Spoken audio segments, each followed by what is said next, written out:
బేత్లెహేము ఎఫ్రాతా, యూదావారి కుటుంబములలో నీవు స్వల్పగ్రామమైనను నాకొరకు ఇశ్రాయేలీయులను ఏలబోవువాడు నీలో నుండి వచ్చును.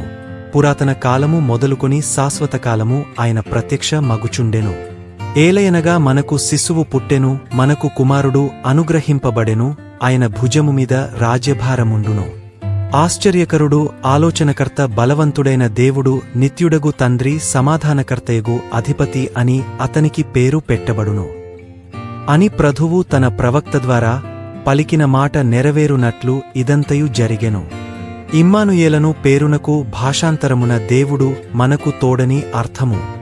యోసేపు దావీదు వంశములోను గోత్రములోను పుట్టినవాడు గనుక తనకు భార్యగా ప్రదానము చేయబడి గర్భవతియే యుండిన మరియతో కూడా ఆ సంఖ్యలో వ్రాయబడుటకు గలిలయలోని నజరేతు నుండి యూదయలోని బేత్లెహేమనబడిన దావీదు ఊరికి వెళ్ళెను. వారక్కడ ఉన్నప్పుడు ఆమె ప్రసవదినములు నిండెను గనుక తన తొలిచూలు కుమారుని కని పొత్తిగుడ్డలతో చుట్టి సత్రములో వారికి స్థలము లేనందున ఆయనను పశువుల తొట్టిలో పరుండబెట్టెను.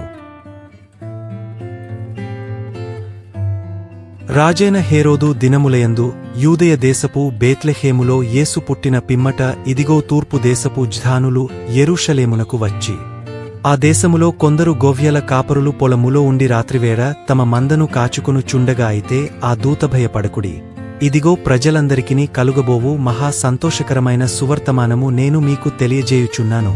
దావీదు పట్టణమందు నేడు రక్షకుడు మీ కొరకు పుట్టియున్నాడు, ఈయన ప్రభువైన క్రీస్తు.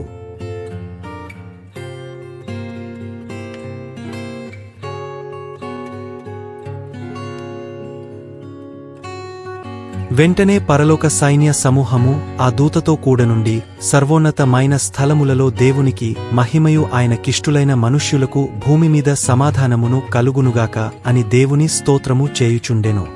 వారు ఆ నక్షత్రమును చూచి అత్యానందభరితులై ఇంటిలోనికి వచ్చి తల్లియైన మరియను ఆ శిశువును చూచి సాగలపడి ఆయనను పూజించి తమ పెట్టెలు విప్పి బంగారమును సాంబ్రాణిని బోళమును కానుకలుగా ఆయనకు సమర్పించిరి.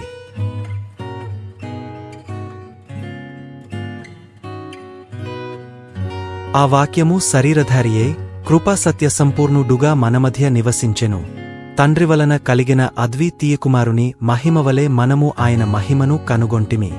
తన్ను ఎందరంగీకరించిరో వారికందరికీ, అనగా తన నామమునందు విశ్వాసముంచిన వారికి దేవుని పిల్లలగుటకు ఆయన అధికారము అనుగ్రహించెను.